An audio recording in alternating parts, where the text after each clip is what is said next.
Breaking news చూస్తున్నాం. కేంద్ర మంత్రి బండి సంజయ్ కి బిగ్ షాక్. 2-3 రోజుల్లోనే కేంద్ర మంత్రి పదవి నుంచి బండి సంజయ్ ని తప్పిస్తున్నారు అంటూ ప్రచారం జరుగుతోంది. అయితే ఆ రేసులో ఉన్నారు ఈటెల రాజేందర్ అండ్ ధర్మపురి అరవింద్. ఇప్పటికే కేంద్ర స్థాయిలో అంటే క్షేత్ర స్థాయిలో వారంతా కూడా సంసిద్ధం చేసి పెట్టున్నారు. కార్యకర్తల్లో జోరైన ప్రచారం జరుగుతోంది. అటు ఢిల్లీ అధిష్టానం వరకు కూడా లాబింగ్ మొదలు పెట్టేసినట్టు తెలుస్తోంది. అయితే రేసులో ఈటెల ధర్మపురితో పాటుగా డీకే అరుణ కూడా ఉన్నారు. బండి సంజయ్ బీసీ సామాజిక వర్గానికి సంబంధించిన వ్యక్తి కాబట్టి అదే బీసీ సామాజిక వర్గంలో ఈటెల లేదా ధర్మపురికి అవకాశం ఉండే పరిస్థితి ఉంది. ఈ రకమైన చర్చ జరుగుతోంది. అయితే ఆల్రెడీ కిషన్ రెడ్డి ఉన్న నేపథ్యంలో డీకే అరుణకి ఈ మంత్రివర్గంలో చోటు లేదు. సో బీసీలో నుంచి ఈటెలకి ఇస్తే ధర్మపురికి కోపం, ధర్మపురికి ఇస్తే ఈటెల కోపం. అప్పుడే కొత్త పేరు తమిళకి వచ్చింది. ఆదిలాబాద్ ఎంపీ గోదం నగేష్. సో కేంద్ర కేబినెట్లోకి ఎస్టీ సామాజిక వర్గానికి సంబంధించిన గోదం నగేష్ని తీసుకునే అవకాశం ఉంది. ఇటు ఒకరికి ఇస్తే ఒకరి కోపం కాబట్టి బీసీలో నుంచి ఎవరికి ఎటువంటి అవకాశం ఇవ్వకుండా అటు గోదం నగేష్కి అవకాశం ఇచ్చే పరిస్థితి ఉంది. సో డైరెక్ట్గా కేంద్ర కేబినెట్లోకి గోదం నగేష్ తీసుకోబోతున్నారు. గోదం నగేష్ 2 సార్లు ఎమ్మెల్యేగా 2 సార్లు ఎంపీగా గెలిచారు. ఆదిలాబాద్ నుంచి ప్రస్తుతం ప్రాతినిధ్యం వహిస్తున్నారు ఆయన. 3 సార్లు ఎమ్మెల్యేగా 2 సార్లు ఎంపీకి గెలిచారు. సో వివాదరహితుడుగా చాలా సైలెంట్గా కామ్ గోయింగ్గా ఉండే వ్యక్తి. గతంలో ఇదే ఆదిలాబాద్ నియోజకవర్గం నుంచి ప్రాతినిధ్యం వహించినటువంటి మరో ఎంపీ, బీజేపీకి సంబంధించినటువంటి ఎంపీకి కూడా అవకాశం ఉండేది. కానీ ఆయనకు అప్పుడు అవకాశం కల్పించలేదు. ఆయనపై వచ్చిన రకరకాల ఆరోపణల నేపథ్యంలో పక్కన పెట్టారు. దాదాపుగా ఆయనకు మంత్రివర్గంలో చోటు వస్తుందనుకునే లోపే సడన్గా చేజారిపోయింది. అయితే ఈసారి ఆదిలాబాద్ పార్లమెంటరీ నియోజకవర్గం నుంచి ప్రాతినిధ్యం వహిస్తున్నటువంటి గోదం నగేష్కి ఆ అవకాశం దక్కబోతోంది. వివాదరహితుడిగా సైలెంట్ అండ్ కామ్ గోయింగ్ పర్సన్గా ఉన్నారు కాబట్టి గోదం నగేష్కి అవకాశం ఇస్తే, గోదం నగేష్కి మంత్రివర్గంలో తీసుకుంటే అటు బీసీలో ఈటెల ధర్మపురి ఎవరి వైపు ఇచ్చినా కొంత కోపమే కాబట్టి వాళ్ళిద్దరిని తప్పించి గోదం నగేష్ని ఆ ప్లేస్లో రీప్లేస్ చేసే అవకాశం ఉంది. సో బండి సంజయ్ని మాత్రం 2-3 రోజుల్లో తప్పిస్తారనే ప్రచారం జోరందుకుంది. సో బీజేపీ హైకమాండ్ తీసుకున్న నిర్ణయం పైన ఇప్పుడు సర్వత్రా ఉత్కంఠ కొనసాగుతోంది. మా ప్రతినిధి శ్రీధర్ సిద్ధంగా ఉన్నారు. శ్రీధర్, సో బండి సంజయ్ పై వస్తున్న ఆరోపణల నేపథ్యంలో కానివ్వండి, లేదంటే రీషఫ్లింగ్ లో భాగంగా కూడా సో బండి సంజయ్ కేంద్ర మంత్రి పదవి నుంచి 2-3 రోజులు తప్పిస్తున్నారనే చర్చ జోరందుకున్న నేపథ్యంలో ఈటెల రాజేందర్, ధర్మపురి అరవింద్ ఈ పేరు తెరమీదకి వచ్చాయి. కానీ ఇక్కడ ఒకరికి ఇస్తే ఇంకొకరి కోపం అనే నేపథ్యంలో గోదం నగేష్ వైపు తిరిగింది ఇప్పుడు ఈ చర్చ అంతా. గోదం నగేష్కి కేంద్ర మంత్రివర్గంలో చోట్ల లభించబోతుందని చెప్తున్నారు. సో దీంట్లో వాస్తవాలు ఎంత, బండి సంజయ్ని తప్పించడానికి గల కారణం ఏంటి, ఎప్పుడు ఆయన దీనికి కొంత గుడ్ బై పలకబోతున్నారు? మనోజ్, బీజేపీలో ఎప్పుడు ఏదైనా జరగవచ్చు. ఏ నేతను ఎప్పుడు ఏ పదవి వరుస్తుందో ఎవరికి తెలియదు. అందులో భాగంగానే గోదం నగేష్ పేరు కూడా తెరపైకి తాజాగా వచ్చిందని చెప్పొచ్చు. ఎందుకంటే ఆదిలాబాద్ కు సంబంధించి గతంలో కూడా అటు స్వయం బాపురావు బీజేపీ ఎంపీగా ఉన్నప్పుడే చివరిలో ఆయనకు ఒకవైపు స్వయం బాపురావు ఉన్నప్పుడే ఆయనకు కూడా కొంత ఎంఓఎస్ ఇస్తారని పెద్ద ఎత్తున ప్రచారం జరిగింది. కానీ తాజాగా మొన్న జరిగినటువంటి ఎన్నికల్లో అభ్యర్థిని మార్చారు, అయినా సరే గెలిచారు. కానీ ప్రస్తుతం ఉన్నటువంటి పరిస్థితుల్లో అగ్రనేతలుగా, తెలంగాణలో అగ్రనేతలుగా ఉన్నటువంటి నేతలు అటు ఈటెల రాజేందర్ కానివ్వండి, అరవింద్ ధర్మపురి కానివ్వండి, మరొక పక్క డీకే అరుణ కానీ, ఈ ముగ్గురు ప్రధానంగా కూడా అటు కేంద్ర మంత్రి సంబంధించినటువంటి దాంట్లో పోటీ పడుతున్నారు. వాళ్ళు రేస్ లో కూడా ముందున్నారు. వీరు కాకుండా తాజాగా ఎందుకంటే రాష్ట్రంలో ఉన్నటువంటి పరిస్థితులకు ఒకవైపు నేతలకు సంబంధించి ఒకరికి ఇస్తే ఒకరికి కోపం ఉంటుంది, ఇంకొకరికి ఇస్తే మరొకరు అలక అట్లాంటివి ఉంటుంటాయి. కాబట్టి వాటన్నిటిని సమన్వయం చేసుకుంటూ వెళ్ళాలంటే న్యూట్రల్ గా ఉండే నాన్ కాంట్రవర్సీ అభ్యర్థికి ఇవ్వాలన్న ఆలోచనలో కూడా కొంత పార్టీ ఆలోచిస్తుందంటూ కూడా మరి బీజేపీ వర్గాల్లో చర్చ అయితే జరుగుతుంది. అందులో భాగంగా మరి ఎవరికి ఇస్తారన్న దానిపై ఒకవైపు చర్చ జరుగుతుంది. మరొక పక్క కేంద్ర సహాయ మంత్రి ఉన్నటువంటి బండి సంజయ్ అంశంలో పార్టీ ఇప్పటికే ఒక నిర్ణయానికి వచ్చిందంటూ కూడా బీజేపీ వర్గాల్లో పెద్ద ఎత్తున చర్చ జరుగుతుంది. ఆయనకు సంబంధించి మంత్రివర్గానికి కూడా ఉద్వాసన పలుకుతుంది. ఆయనకు సంబంధించి ఎప్పుడు ఏ క్షణమైనా కూడా కొంత రాజీనామా చేయొచ్చు, లేదంటే ఆయన రాజీనామా చేయమని చెప్పి కూడా పార్టీ కూడా డిమాండ్ చేయవచ్చు అని చెప్పి కూడా కమలం పార్టీలో పెద్ద ఎత్తున పుకాలు అయితే వస్తున్న, పెద్ద ఎత్తున చెక్కలు అయితే కొడుతున్నటువంటి పరిస్థితి ఉంది. మరొక పక్క అటు కేంద్ర కేబినెట్ కు సంబంధించి ఈ నెల చివరిలో లేదో వచ్చే నెల కూడా మొదటి వారంలోనే కేబినెట్ రీషఫ్లింగ్ ఉంటుంది. అటు కేబినెట్ కాకుండా మంత్రివర్గ పునర్వ్యవస్థీకరణలో భాగంగా తెలంగాణకు సంబంధించి ఉన్నటువంటి దాంట్లో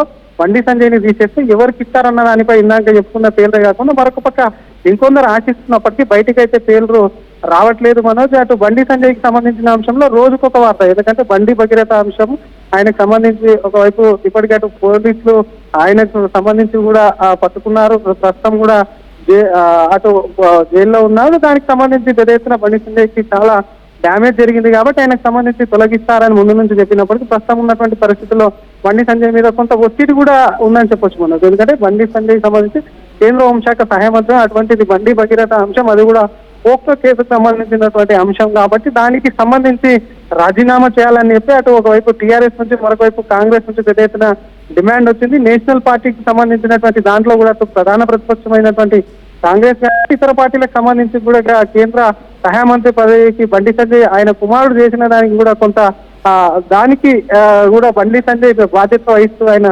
రాజీనామా చేయాలంటూ కూడా డిమాండ్స్ వస్తుంది. మరి బండి సంజయ్ రాజీనామాపై కూడా ఇప్పటికే అటు బండి సంజయ్ రాజీనామా చేస్తారన్న దాని తర్వాత మినిస్టర్ ఆఫ్ కౌన్సిల్ మీటింగ్ అయ్యారు.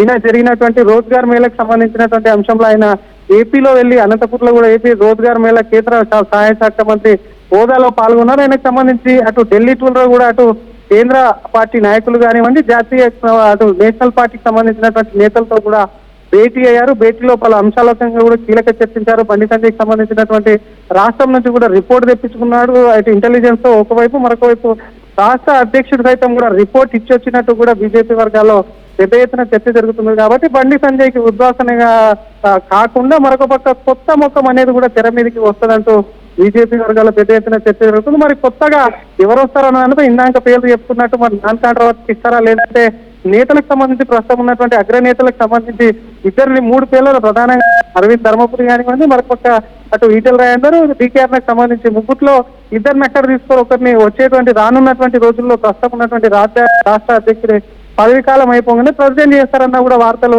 పెద్ద ఎత్తున చెక్కలు కొడుతున్నాయి. కాబట్టి మొత్తం మీద ఈ ఎపిసోడ్ అంతా చూస్తే బండి సంజయ్కి సంబంధించినటువంటి రాజీనామా ఒకవైపు ఎప్పుడైనా జరగవచ్చు అని చెప్తూనే ఒక్కసారి తీసేస్తే కొంత కొంత ఇబ్బందికరమైనటువంటి వాతావరణం కూడా ఉంటుంది. కాబట్టి ఎట్లా కేబినెట్ అటు మంత్రివర్గ పునర్వ్యవస్థీకరణ ఉంటుంది కాబట్టి అందులోనే వెళ్తారని చెప్తున్నప్పుడు కూడా డెఫినెట్ గా కూడా 2-3 రోజుల్లో రాజీనామా ఉంటుంది అని చెప్పి కూడా కొంతమంది బీజేపీలో అయితే మాట్లాడుకుంటున్నటువంటి పరిస్థితి ఉంది. మనది మరి మొత్తం మీద సంజయ్ రాజీనామా అనేది ఎపిసోడ్ అనేది ఎన్ని రోజులు కొనసాగుతుంది అనేది వేచి చూడాలి మనది.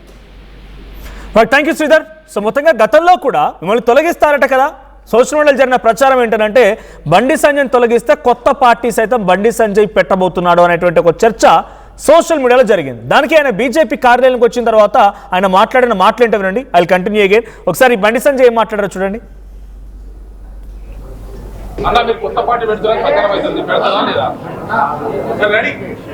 అవన్నీ ఫాల్తు రాజకీయాలు. కొత్త పార్టీ నేనేందో మీకు తెలుసు, భారతీయ జనతా పార్టీ కార్యకర్తలకు తెలుసు, తెలంగాణ రాష్ట్ర ప్రజలకు తెలుసు, తెలుగు రాష్ట్రాల ప్రజలకు తెలుసు. కొత్త పార్టీ పెట్టాలనేటువంటి ఫాల్తు ఆలోచన రావు నాకు. అటువంటి ఫాల్తు రాజకీయ నాయకుని కాదు. అనేక శిక్షణా శిబిరాల్లో భారతీయ జనతా పార్టీ అంతర్గత శిక్షణా శిబిరాల్లో అనేక మంది కార్యకర్తలను తయారు చేసేటువంటి నాయకులం మేము, కార్యకర్తలం మేము. ఇలా భారతీయ జనతా పార్టీ కమిట్మెంట్తో పనిచేసే ప్రతి కార్యకర్త కోరుకున్నది ఒకటే ఒక చివరి కోరిక. ఉరిశిక్ష వేసే ముందు కోరికలు అడతారట, చివరి కోరిక ఏం అడతారట, వాళ్ళు ఏం చెప్తారు తెలియదు. కానీ కమిట్మెంట్తో పనిచేసే భారతీయ జనతా పార్టీ కార్యకర్తను పిలిచి మీరు అడిగితే, కమిట్మెంట్తో పనిచేసే భారతీయ జనతా పార్టీ కార్యకర్తను మీరు పిలిచి అడిగితే చెప్పే టక్ అని చెప్పేది ఒకటే. రైట్, నేనేంటో మీకు తెలుసు, మీరేంటో నాకు తెలుసు. నేను అటువంటి పని చేయ, కార్యకర్తలకు చాలా బాగా తెలుసు, అటువంటి పనే ఉండదు అన్నట్టుగా ఆయన కొట్టిపారేశారు ఆ చర్చలకి. కానీ ప్రస్తుతానికి బండి సంజయ్ పైన అటు అధిష్టానికి వెళ్ళి రిపోర్ట్ ఇచ్చారని రామచంద్రరావు పైన వార్తలు వస్తే రీసెంట్గా ఆర్టీవీతో మాట్లాడితే ఏమనుకొచ్చారంటే, నేను ఎక్కడా కూడా రిపోర్ట్ ఇవ్వలేదు, నేను పార్టీ పరిస్థితులపైన బిఎల్ సంతోష్కి మోదీ వచ్చినటువంటి వైబ్, ఆ మోదీ వచ్చిన తర్వాత పరిస్థితులపైన అమిత్ షాకు ఒక రిపోర్ట్ ఇచ్చాను. మేబీ వాళ్ళే తెప్పించుకోవచ్చేమో, వచ్చిన వార్తా కథనాలకి వార్తల నేపథ్యంలో వాళ్ళే స్వతహాగా రిపోర్ట్ రెడీ చేసుకోవచ్చేమో అన్న రకంగా రామచంద్రరావు చెప్పుకొచ్చారు అధిష్టానం విషయంలో. అదే జరిగింది. ఇప్పుడు అధిష్టానం దగ్గర ఫుల్ రిపోర్ట్ ఉంది. బండి భగీరథ పోక్సో కేసు తర్వాత పార్టీ పరిస్థితి ఏంటి, బండి సంజయ్ ఎదుర్కొంటున్నటువంటి ఆరోపణలు ఏంటి, బండి సంజయ్పై ఎటువంటి వ్యతిరేకత వస్తోంది, దాన్ని పార్టీకి ఎలా ముడిపెట్టి పార్టీని లాక్ చేయాలని బీఆర్ఎస్, టీఆర్ఎస్, కాంగ్రెస్, ఇతరత్ర పార్టీలు తర్వాత ప్రజా సంఘాలు చేస్తున్న విషయం పైన ఫుల్ క్లారిటీ ఉంది అధిష్టానానికి. ఇదొక రీజన్ కావచ్చు. మరోవైపు రీషఫలింగ్ కూడా. గతంలోనే కేంద్ర సహాయ మంత్రిగా ఉన్నటువంటి కిషన్ రెడ్డిని డైరెక్ట్గా కేంద్ర మంత్రిగా తీసుకొని ఆయనకి గతంలో టూరిజం శాఖను కేటాయించారు. ఆ తర్వాతనే మన దగ్గర ఉన్నటువంటి వరంగల్లో ఉన్నటువంటి రామప్ప ఆలయానికి కానీ ఇతరత్ర ఆలయానికి యునెస్కో గుర్తింపు వచ్చిందని చాలా సందర్భాలు చెప్పుకొచ్చారు ఆయన కిషన్ రెడ్డి. అప్పుడు ఆయన కేంద్ర సహాయ మంత్రిగా ఉన్నప్పుడు ఆయన్ని రీషఫ్లింగ్లో భాగంగా కేంద్ర మంత్రి చేశారు. సో ఇప్పుడు కూడా బండి సంజయ్ రీషఫ్లింగ్ జరగబోతోంది, కానీ ప్రమోషన్ కాదు డిమోషనే. ఆ స్థానంలోకి ఈటెల రాజేందర్ అండ్ ధర్మపురి అరవింద్ పోటీ పడుతున్నారు. ఇప్పటికీ లాబింగ్ మొదలు పెట్టేశారు అనే ఒక చర్చ ఊపందుకుంది. కానీ అక్కడ బీసీల కేటాయిస్తే ఒకరికి ఇస్తే ఇంకొకరికి కోపం, అటు ఈటెల రాజేందర్కి ఇస్తే ఆ ధర్మపురికి ఆ వర్గానికి కోపం, ధర్మపురికి ఇస్తే ఈటెల వర్గానికి కోపం. కాబట్టి ఇద్దరిని పక్కన పెట్టి ఎస్టీ గోదం నగేష్కి ఇస్తే ఎటువంటి తగాదా ఉండదు, ఎటువంటి ఇబ్బంది ఉండదు. అటు ఎస్టీలకు ఇచ్చినట్టు అవుతుంది, ఎస్టీల నుంచి చాలా మద్దతు దొరుకుతుంది. కేంద్ర మంత్రుల నుంచి తెలుగు రాష్ట్రాల్లోకి ఎస్టీకి అవకాశం ఇస్తే దీనికి తోడు గోదం నగేష్ వివాద రహితుడిగా ఉంటాడు, చాలా కామ్ అండ్ సైలెంట్ గోయింగ్, ఏం చెప్తా చేస్తారు అంతే ఒక రకంగా చెప్పాలంటే. అలాంటి వ్యక్తికి ఇవ్వచ్చు మరి అనుకోవచ్చు. ఆయన రీసెంట్గానే బీజేపీలోకి వచ్చిన కదా, వచ్చిరాగా ఎలా ఇస్తారని చెప్పి ఈటెల రాజేందర్ కూడా పోటీ పడుతున్నారు. ఈటెల రాజేందర్ వచ్చింది రీసెంట్గానే, ఆయన ఎమ్మెల్యే గెలుపొందారు, ఆ తర్వాత ఎంపీగా పోటీ చేసి ఎంపీ గెలుపొందారు. సో గోదం నగేష్ కూడా 3 సార్లు ఎమ్మెల్యేగా అయిన అనుభవం ఉంది, 2 సార్లు ఎంపీగా చేసినటువంటి అనుభవం కూడా ఉంది. చాలా వివాద రైతులు, సైలెంట్గా కామ్ గోయింగ్గా ఉంటాడు, ఎక్కడ పెద్దగా అటెన్షన్ ఉండదు, పబ్లిక్లో కూడా పెద్ద అందుబాటులో ఉన్నాడు, అది వేరే విషయం. డైరెక్ట్గా అలాంటి వ్యక్తికి ఇస్తే చాలా క్లీన్ అండ్ క్లియర్గా ఎవరు ఎటువంటి గొడవలు ఉండవు, ఎటువంటి తగాదాలు ఉండవు. సేమ్ యాస్టీస్ రాష్ట్ర అధ్యక్షుడికి సంబంధించిన జరిగిన సిచ్యువేషన్లో కూడా ఈటెల రాజేందర్ పోటీ పడ్డారు, కిషన్ రెడ్డి పోటీ పడ్డారు. ఒకనొక సందర్భంలో నేను కూడా అర్హుడిని అన్నట్టుగా ధర్మపురి మాట్లాడుకొచ్చారు, రఘునందన్ రావు మాట్లాడుకొచ్చారు, డీకే అన్న పేరు వినిపించింది, చాలామంది పేరు వినిపించాయి. ఈటెల రాజేందర్ అయితే ప్రప్రథమంగా నాకే వస్తున్న రకంగా ధీమా ఉండే సోషల్ మీడియాలో తన అనుచరులు సంబరాలు కూడా చేసుకున్నారు. కానీ ఎవరికి ఇచ్చినా కోపం అన్నట్టుగా సడన్గా ఏమాత్రం ఊహకందని రీతిలో రామచంద్రరావుకి ఇచ్చి బీజేపీ అందరి నోర్లు మూయించింది. ఇప్పుడు జరగబోతోంది అదే. కేంద్ర మంత్రి పదవి నుంచి అటు బండి సంజయ్ని తప్పిస్తే ఈటెల ధర్మపురి ఇద్దరి మధ్యలో అవకాశం ఉన్నప్పటికీ, పోటీ ఉన్నప్పటికీ ఇద్దరు పేర్లు కాకుండా గోదం నగేష్కి ఇస్తే క్లియర్ కట్గా ఎవరు ఏ రకంగా ఆలోచించాల్సిన అవసరం, ఎటువంటి గొడవలు లేవు, గప్ చుప్ అందరూ సైలెంట్ అయిపోతారు. కాబట్టి Godam Nagesh ST category, at the same time Godam Nagesh వివాద రైతులు సైలెంట్ అయిపోతారు. సో అన్ని రకాలుగా అన్ని నోళ్ళు లాక్ చేసే విధంగా బీజేపీకి అధిష్టానం నిర్ణయం తీసుకుంది. సో ఏ క్షణమైనా 2-3 రోజుల్లో బండి సంజయ్ని మరి తప్పిస్తారా, రాజీనామా చేయిస్తారా, ఏం జరుగుతుందో తెలియదు. కానీ ఆయన కేంద్ర మంత్రి పదవిని మాత్రం తప్పిస్తారనేటువంటి ఒక చర్చ ప్రధానంగా జోరందుకుంది. సో మీరేమనుకుంటున్నారు? బండి సంజయ్ని తప్పిస్తే ఎవరికి ఆ స్థానంలో మంత్రివర్గంలోకి చోటు లభించాలి? ఇలా తప్పిస్తారా, రాజీనామా చేయిస్తారా, డైరెక్ట్గా బర్తరఫ్ చేస్తారా, ఏం చేస్తారనుకుంటున్నారు? మీ అభిప్రాయం ఏంటో కామెంట్ చేయండి.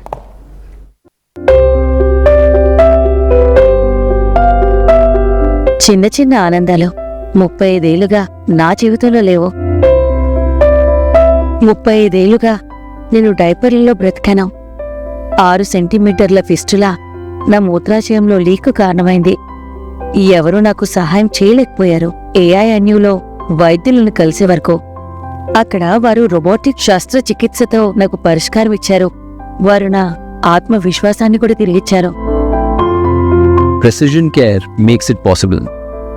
The Center for Robotic Surgery at AINU